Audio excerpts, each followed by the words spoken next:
Hey everybody, this is Joe Sands Rivers Photos. Want to bring some great pictures to you this evening. I did not get a chance to read like I wanted to, but I will be doing Child Bride tomorrow. So this is going to be a kind of a mixture of photos of Elvis, maybe some commentary by me here and there, some Elvis interview stuff that's going to be popped in here, and perhaps some of the tribute songs. But I wanted to give y'all something to glean to. Well, actually, that I shouldn't even say that. Shame on me. Something to keep you busy while maybe you got tasks or chores, or maybe you're just maybe taking a walk around the neighborhood and you've got ear pods in or something like that. Um, that's Elvis's cousin right there. Um, Fortunately, he did not live a long time. Um, but anyhow, TCB TLC, I will pop back in here and there, enjoy the mixture of everything this day is going to bring you. And yeah, thanks so much for being who you are.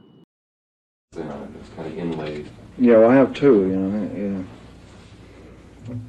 I was in a nightclub one night, and this big fight broke out in this club.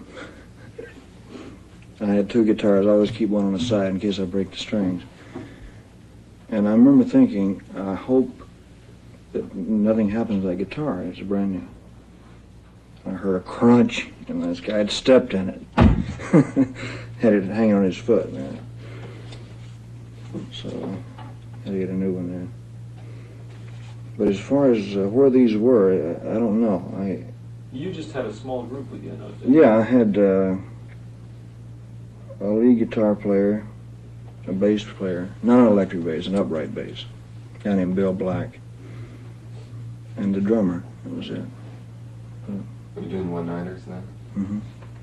Doing one-nighters, and I was working in Shreveport, Louisiana. You know, that looks like a boom mic up there, so it might be one of the early TV shows. And on this one here, I think somebody goosed me or something. I see that hand back. Yeah, the guy had a guitar on like that. What was your sound like in those days? How would you describe it? Well, it was good. It was good, you know, for then, I thought. The guys were good musicians. They were with me from the time I made the first record. They were called in by the guy that I started with, Sam Phillips, on Sun Records. What was it like traveling in those days? I mean, that's a long time ago. How would you sleep? We slept in the back of a car. And, you know, we'd do a show and we'd get off stage and get in a car, drive to the next town, and sometimes we get there just in time to the show. Wash up. You know, the next day the same thing? Or? Mm-hmm. What were the security problems like then? We had to learn that over a period of time. You know, I got caught in some pretty good crowds. The fans have always pretty much been the same, though, right? Large audiences and the same anticipation before and after. I mean, large numbers of people. It was always exciting. As far as the numbers of people, we had to go according to the buildings, you know. And when I first started out, they didn't have the buildings that they have now. You know, like I'd play like the Fox Theater in Detroit. And didn't hold that many people, so I'd do 6 or 7 shows. They'd show a movie, and I'd come on to a live show. Really? Yeah, they'd show a movie, and I'd do the show. Was that the days when you had a lot of acts in the same show, too? Mm-hmm. Yeah, I was... What kind of people were on the show? Well, it was mostly people from the Grand Ole Opry at that time. I was extra added attraction, you know, on the show. At that particular time, other than Frank Sinatra, I can't remember anybody who had wild, screaming crowds up until that point. Were you prepared at all for that possibility? No, I wasn't. The first time it happened, the first time that I appeared on stage, it was a charity thing. It was a place called The Shell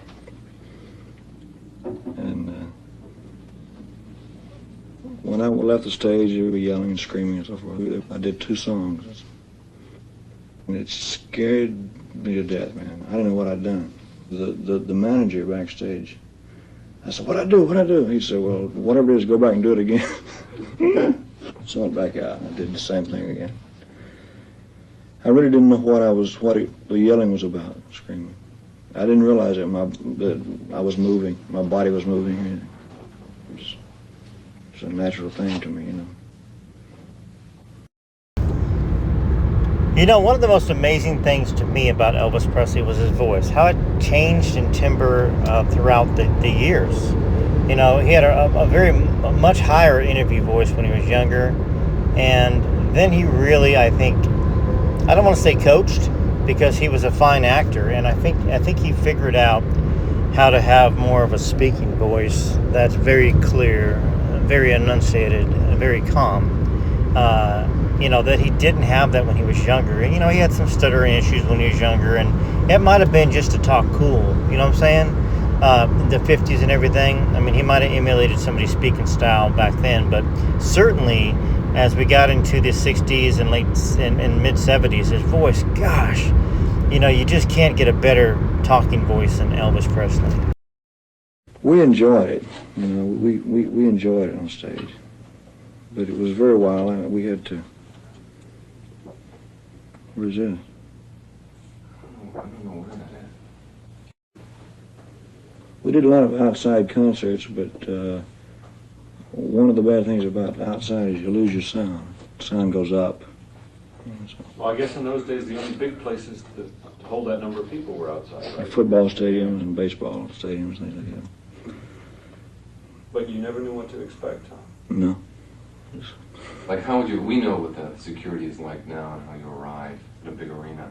How would you come in those days? Now you've been through an experience of having been scared by the reaction. What would you start to do? How would you arrive at the stadium? As quietly as possible. But it was pretty well. I like the excitement and everything. It was. Have the fans changed, Elvis? Over the years? I don't think so. You know, I think I see people of all different ages and things out there. You know. You know, and it's still the same thing today. I mean, you've got Elvis fans that are young. I mean, I've got a friend that's got a daughter that loves Elvis Presley, and she's loved Elvis Presley since she was young. And you know, she came to the show with her mom and grandma and grandpa, and I sang some Elvis songs for her. But I think she's 14, 15 now, maybe a freshman in high school, and she still absolutely loves Elvis. And then, of course, there's folks that are 70, 80, 90 that love Elvis. That's the one true denominator, you know, in music. Elvis Presley, for sure, is probably the most widely loved artist ever. I mean, even today and age. I mean, like in the history of music prior to him existing, and now, and that's definitely saying something.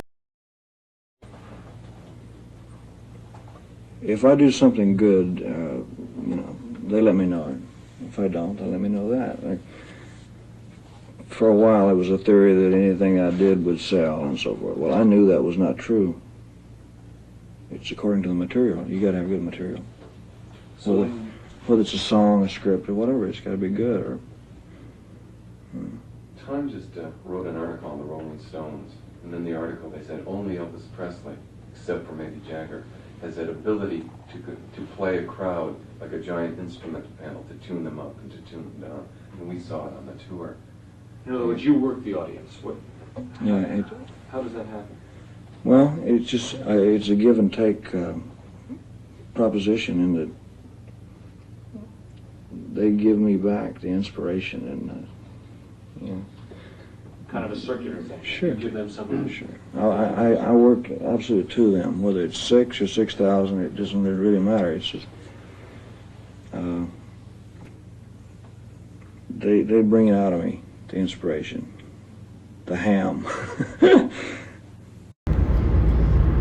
So now that this movie poster's coming up for Harem Scarum, I've got to say, when I was younger, I loved the movie. I absolutely loved the locale. I love the idea of just of him there in not Saudi Arabia. Where was it? I guess Arabia, whatever. I guess it would be kind of Saudi Arabia. But I loved the locale, the backdrop, the movie. As I've gotten older, we know Harem Scarum wasn't the best movie of Elvis's. It was. I'm sorry, I had to put a picture of Priscilla there. I guess I could have cut her out and just left Lisa. But that's a happy time right there. It's a happy time. Elvis was happy, regardless of Priscilla being there. I think he was happy with Priscilla at that point in time. He didn't know that there was an affair that had happened, because she's just too young, I think, or maybe the affair had happened, and Elvis thought, well, maybe she's got that out of her system. Maybe she's going to be a good partner, but she wasn't. The great pictures. I love these pictures of Lisa and Elvis. Let's get back to the interview. First 4 or 5 numbers, because that's very important. Do you ever play to one particular person in the audience? Do you ever single out, say, a girl that's on the side of the stage? Play to her? That's difficult because of the lighting. So I can't hardly see them. I can see them, but not in detail. And count the flash bulbs. I will play off of an isolated incident, say if somebody's really jumping up and down or yelling or enjoying it or whatever. I'll play to that in a way, Not all the time, but I'll go to it. Let's talk about how the whole show has come to being. Because I know it's your creation. From every person up there is really somebody that's up there for a reason. Like, for instance, the stamps. How do they come to be picked?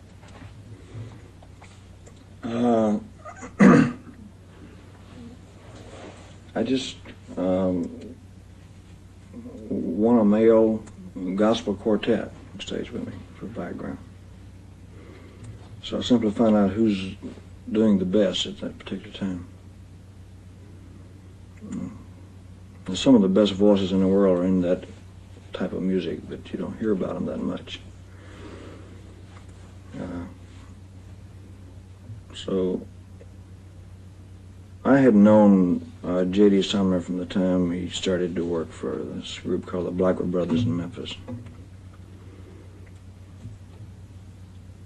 And a group that worked for me called the Imperials had a contract with somebody else. And when they left, I had to replace them, and so we called J.D. Sumner, and he told us about the stamps, It was a new group. They just put together the name of the stamps has been around for years, but the groups have changed. And this was a new group that just been put together. So they sent me some records of these guys, and I picked them on that basis. And the same with the girl singers. They had backed Aretha Franklin and a lot of other people. Why was it important for us to have a male gospel group as part of the act? How did that fit in? In other words, was there a certain feeling you were going after for your whole show? Yeah. That plus, excuse me, Jerry, that plus, I wanted musicians that could play any type of music. Lead guitar players and bass, piano, who could play classical or anything, which those guys can. This is another thing I love about Elvis. Elvis had a great deal of respect for other musicians, for other artists. He wasn't one of those artists that was just all about him. I mean, he knew he was infinitely talented. He knew that he probably knew that he was a once-in-a-generation talent, or at least he was very confident in his singing ability, and he knew that deep down he could act too, if just given the opportunity. But, I always appreciate hearing Elvis praise others. I love that in the shows. I used to, when I was in bands back when I was younger and played in clubs, I always introduced my guys and gave them the spotlight. And really, not because of me, but because Elvis did that. He taught me. He teaches other artists how to be a great entertainer and also humble at the same time. Are you lonesome tonight? Well, that's a great little picture of Elvis there. All right, well, let's get back into the interview, and yeah, I appreciate you. Hopefully, you stuck with me this time, and with Elvis, of course, too. Obviously, mainly Elvis. Musicians were all handpicked. I auditioned musicians for days and days. Drummers, guitar players. Somebody said,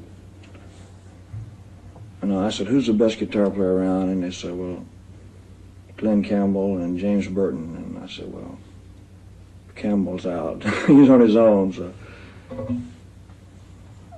James Burton. But there's a lot of good men around. It's just a matter of finding them. But they all just fit in, and fortunately they knew most of my songs. But I mean, you wanted voices behind you, and wanted voices behind me to help add to the fullness of the sound and to get the dynamics of the show. And same on the tour. Why did you want to have a full orchestra?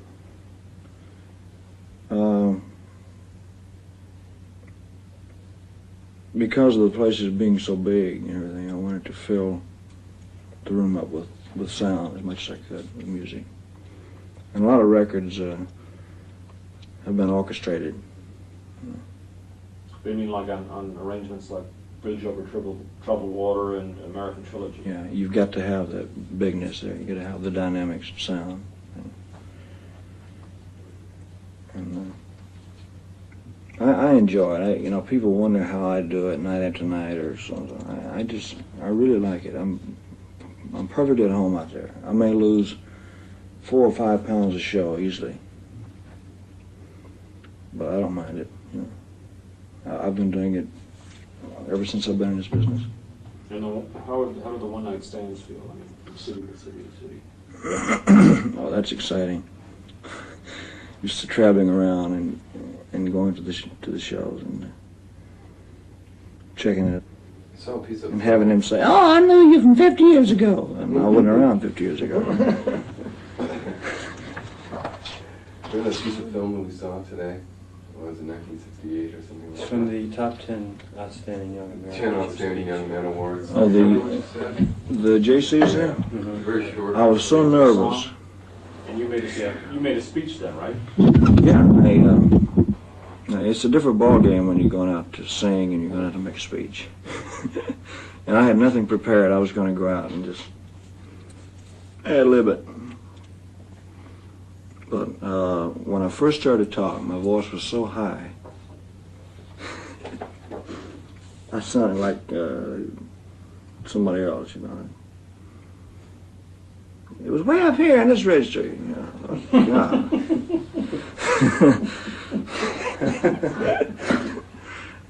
I was really nervous. I don't know what I said. There's something about a song. I think I used it without a song the day we were in. You used lyrics from the song. You said something interesting leading into that. You said, when I was a kid, I used to read comic books. I was the hero in the comics. When I saw movies, I was the hero in the movies. And I was like, really beautiful, way to begin. The whole projection of being a hero. Suddenly, you've grown up and you are a hero. Now there are kids sitting at home. You had the line, "Everything's happened to me 100 times over." Yeah. Is that what I said? It was very sincere. It was sincere.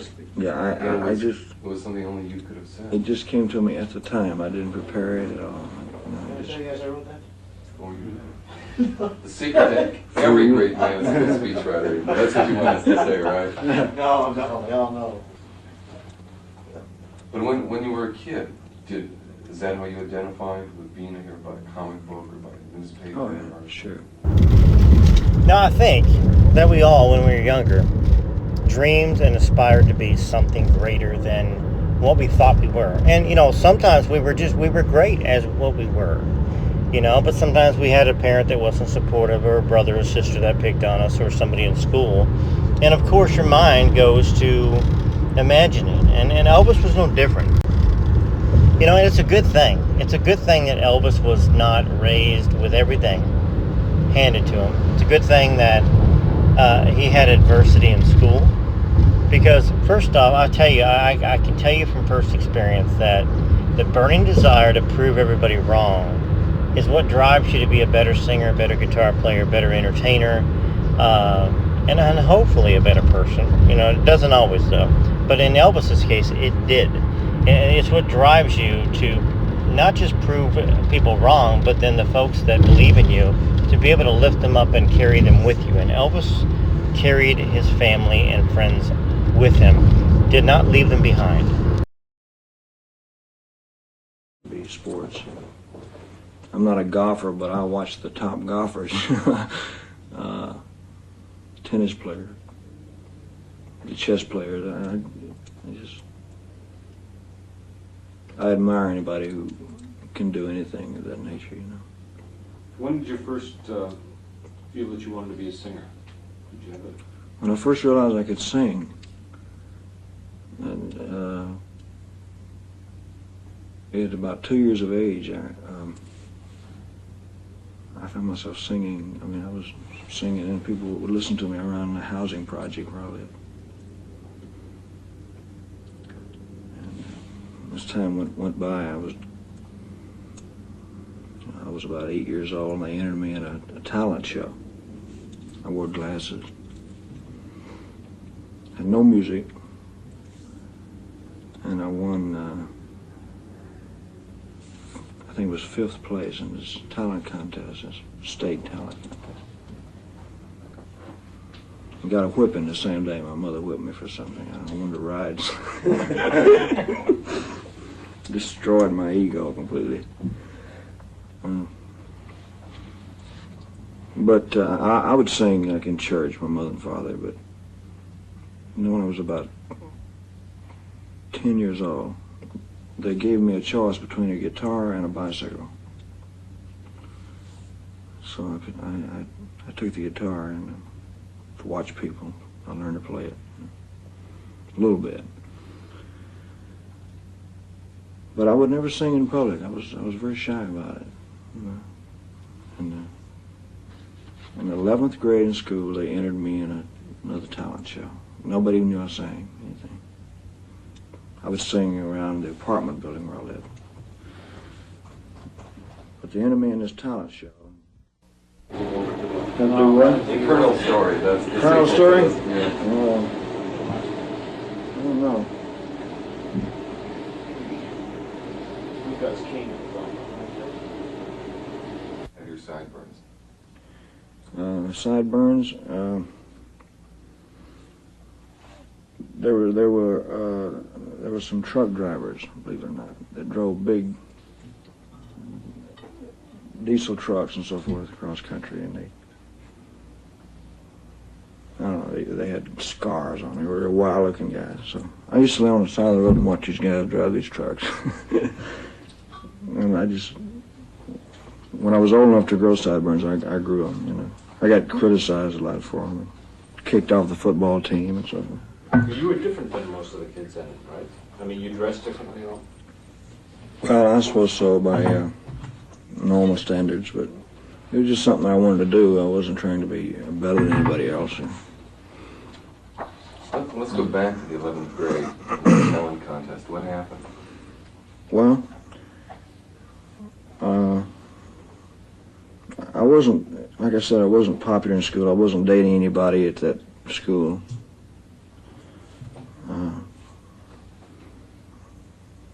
I failed music. I was taking music. I flunked music just flat. F. Only thing I ever failed.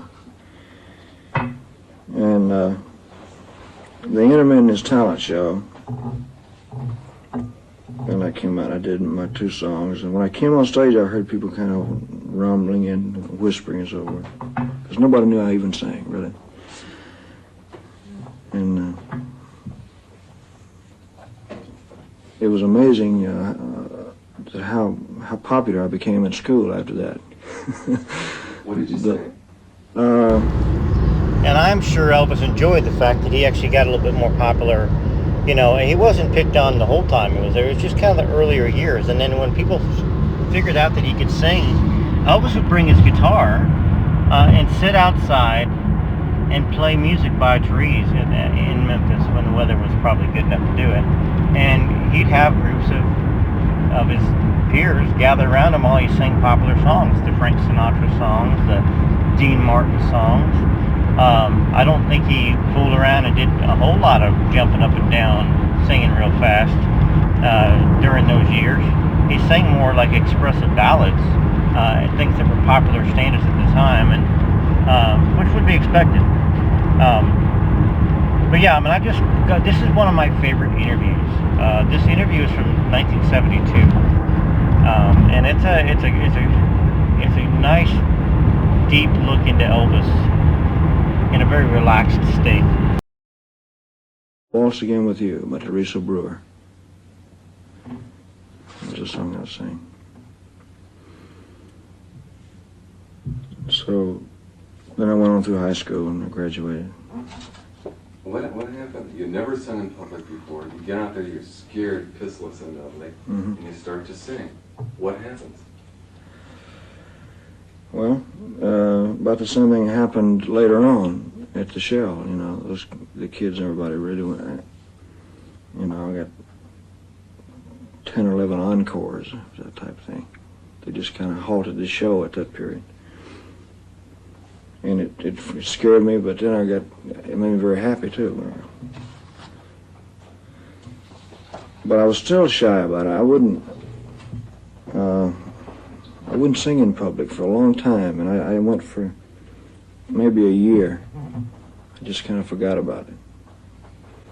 I got out of school and I was driving a truck. I was dating a girl and waiting for her to get out of school so we could get married. And I was training to be an electrician because they make $3 an hour.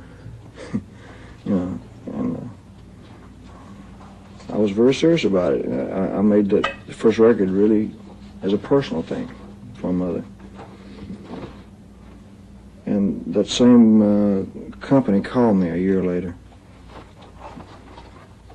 and said, "We got a song that you might be able to do." It was 12 o'clock. They said, "Can you be here about 3 o'clock?" I was there by the time they hung up the phone. You know. Whoop, I know it, man. So. What did your dad say about a guy with a guitar? Yeah. He still feels that way today. No, it's funny. I say it to him every once in a while. He just laughs about it. He gets embarrassed if I say it in front of somebody. Here I was having an epileptic fit. You know, they just happened to film it. I've just got to break in and say that, first off, I'm glad that I'm not the only one that clears his throat all the time. Elvis clears his throat all the time, too. And I didn't really realize that. I thought, gosh, this has got to be annoying to people when I read these books. But, you know, I guess when you use your voice as a tool or a talent, you know, singing, talking, reading, whatever it is, gosh, you know, you just have to clear your throat quite a bit. And I absolutely love, and I know you do too, when Elvis laughs, you know, and his self-depreciating humor. I think that's what it's called, self-deprecating maybe humor, his humility. All right, let's get back and do it. Enough of me talking. Let's get back to Elvis.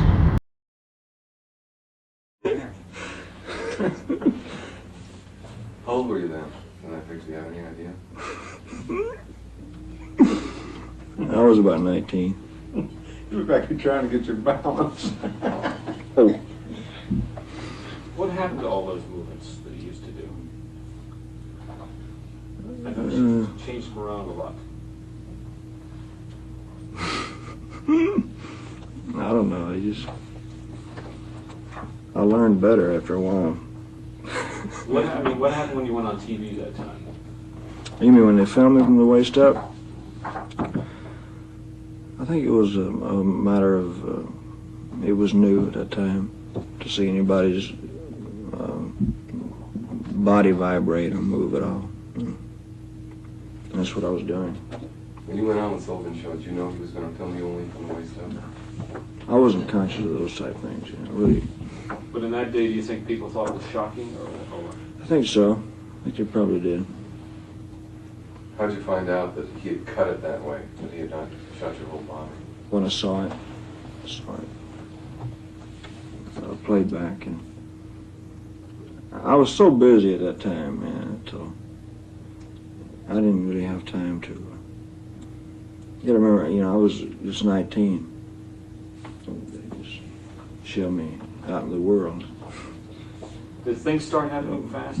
Yes, very fast. What happened there? Well, I started working on those shows with those guys from the opera. Started traveling and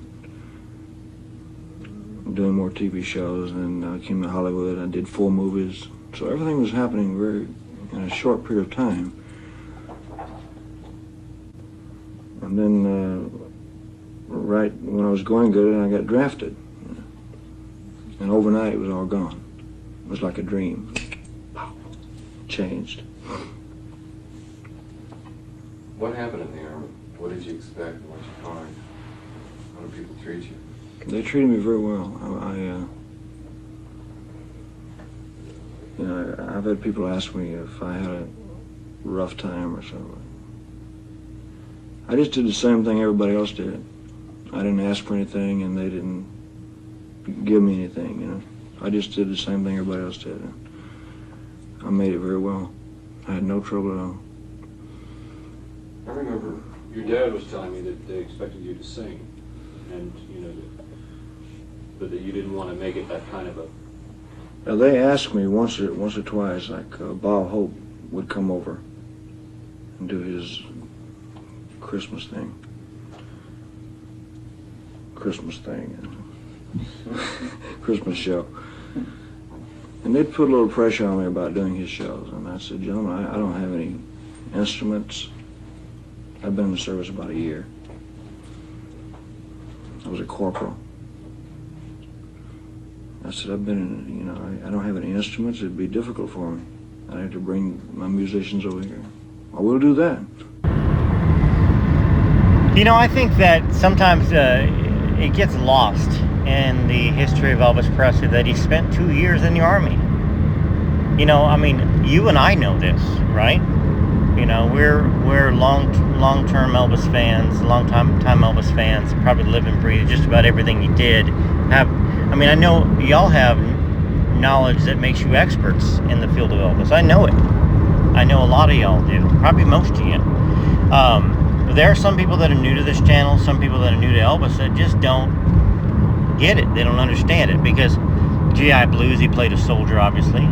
But just the fact that he had to step away from being the most famous person and having the freedoms and flexibilities and all that good stuff in order to serve his country. There he is right there in the Army. Hey, I timed it perfectly somehow.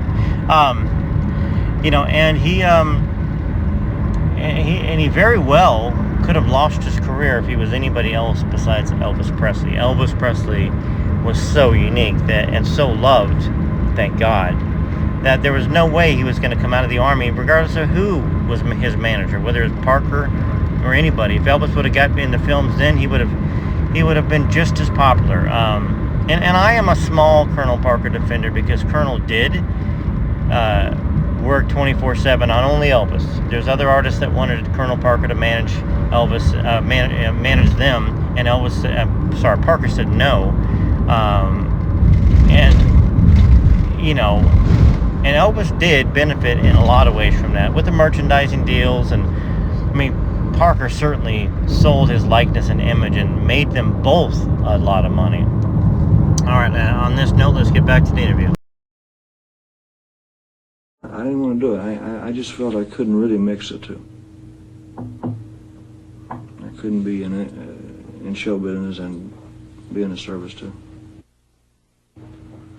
Well, up until that period of time, one of the things that I remember, maybe I've heard it, maybe I've read it in books, and I remember from my own experience, I remember being really pissed off at you because the girls that I was going to high school with that I dug all were in love with you. That son of a bitch, he's got there, you know. Well, I had the attitude of screw you, you know. That's what I want to do. All is fair in love and war, Jack, you know.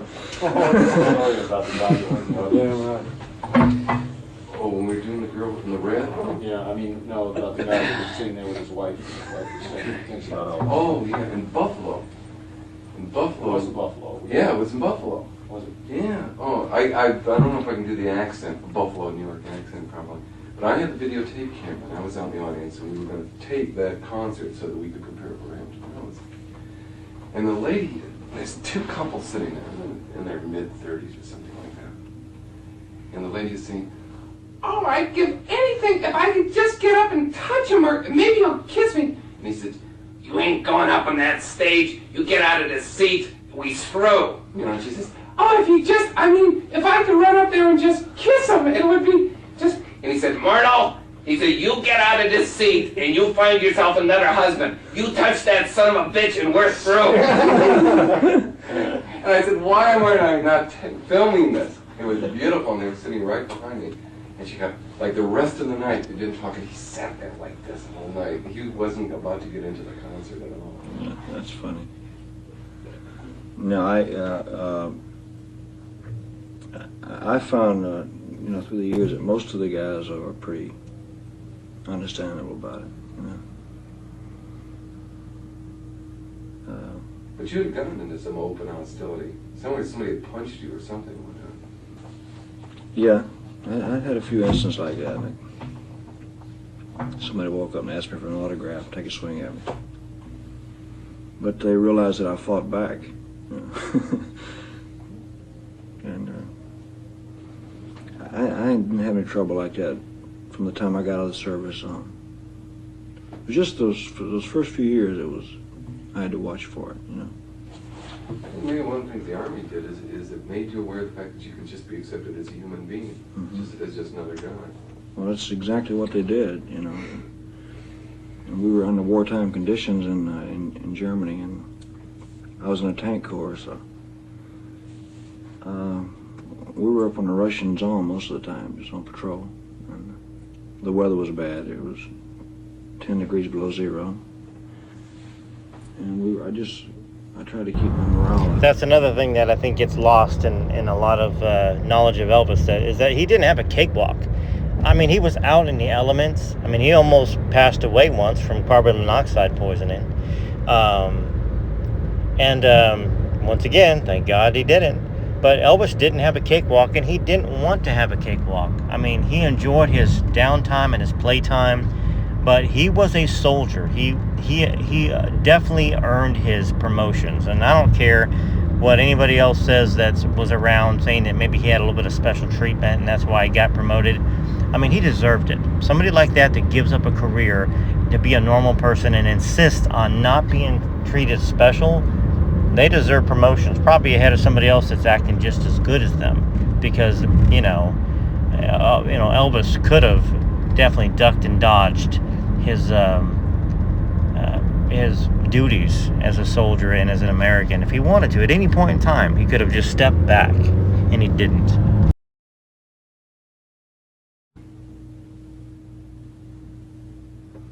Keep going. Keep busy. Were you surprised the fact that suddenly you were just being accepted as another human being? I was pleased with it. You know, the first few days, the guys just watched me, kind of watched me to see what I was doing, what I was going to do. And when they saw I was doing the same thing that they were, they started to come around and talk to me and ask me questions about what was it like to make a movie, stuff like that. I found myself in Germany, guys would get letters from home. You know, the girl had gone with another guy. They'd come wake me up in the middle of the night. Say, ask me about it. Ask me to read your letter. I found myself advising these guys what to do. I had a girlfriend too that was ding-a-ling, man. She went off with somebody else. But I didn't say anything about my own situation. I just kept it quiet. You had already made movies then by that. I had 4 movies. Yeah. I didn't realize that. Yeah. lot in a short amount of time. Yeah, Unbelievable. Love Me Tender, Loving You, Jailhouse Rock, and King Creole. Now you grow up looking at movies, and wherever you happen to go to movies, you see these heroes up on screen. Suddenly you're going to Hollywood. You're going to get to be one of them. What happened when you came to Hollywood? Well, by that time, I wasn't thinking along those lines. I didn't associate myself as being that. I was busy with a script. I had to memorize script. It changed a lot of those things. It was a lot of work. Yeah, it was work. It was a job. I had to be there at a certain time in the morning and work a certain amount of hours, and that's exactly how I treated it. So I was more concerned about if the picture's any good or if I was any good, and it. There were a lot of action movies. There were always when you were driving a car or you were Yeah. doing something. A lot of people, there's like 32 movies that have gone through it one time or another. A lot of people I've heard say, oh, he doesn't give a shit, about his movies. He makes all those movies and they just kind of grind them out. I think I've heard the same criticism. I remember we were talking about Robert Hilburn. Like I don't know what he was looking at, but he says, Elvis, we know different. That's one of the things we want to accomplish in this film. Mm-hmm. He really cares about when he goes on stage. He really cares about the movies, good or bad. The point is that you care about those films. You care if they're not good. Yeah, I cared so much until I became physically ill. I would become violently ill. I'd get a temperature or something would happen to me. What would concern you at the time about the film? What would make you ill? The fact that I didn't, at a certain stage, I had no say-so in it. I didn't have final approval of the script, which means that I couldn't say this is not good for me, or whatever. In other words, they just used you. They did anything they wanted to do. It was that type. It was more or less that type of thing. I don't think anybody was consciously trying to harm me. It was just Hollywood's image of me was wrong, and I knew it, and I couldn't say anything about it. I couldn't do anything about it. I'd be writing to production. I was doing a lot of pictures close together, and the pictures got very similar. A lot of them got very similar, and they, if something was successful, I'd try to recreate it the next time around. So I'd read the first 4 or 5 pages, and I knew that it was just All right, we'll continue this interview in another picture series. Thanks for sticking with me. This is Joe Sins Rarest Photos, TCB, TLC. Till next time, hope you have a wonderful, wonderful, wonderful day, evening, morning, whenever you're listening to this.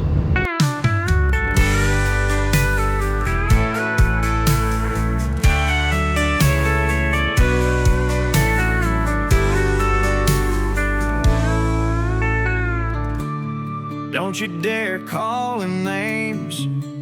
You don't know him like we all do.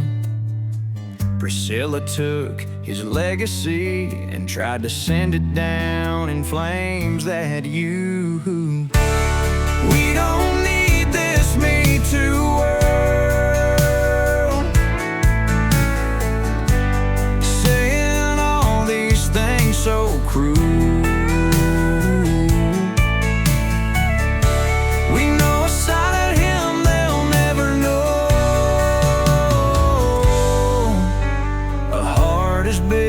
Is the whole world the boy from Tupelo?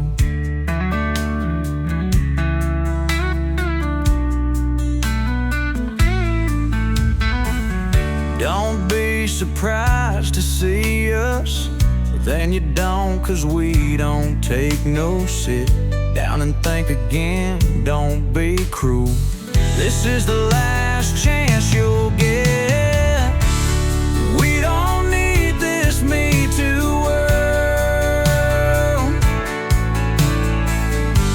saying all these things so cruel.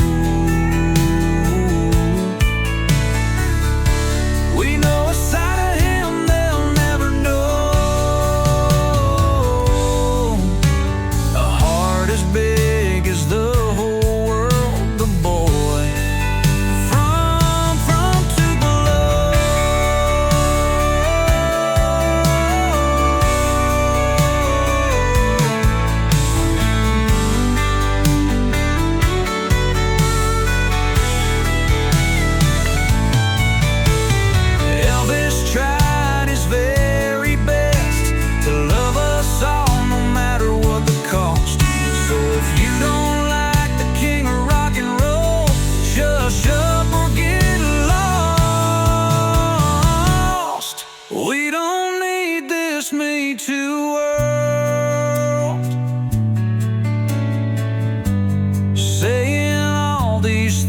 so cruel. We know a side of him they'll never know. A heart as big as the whole world, the boy from Tupelo.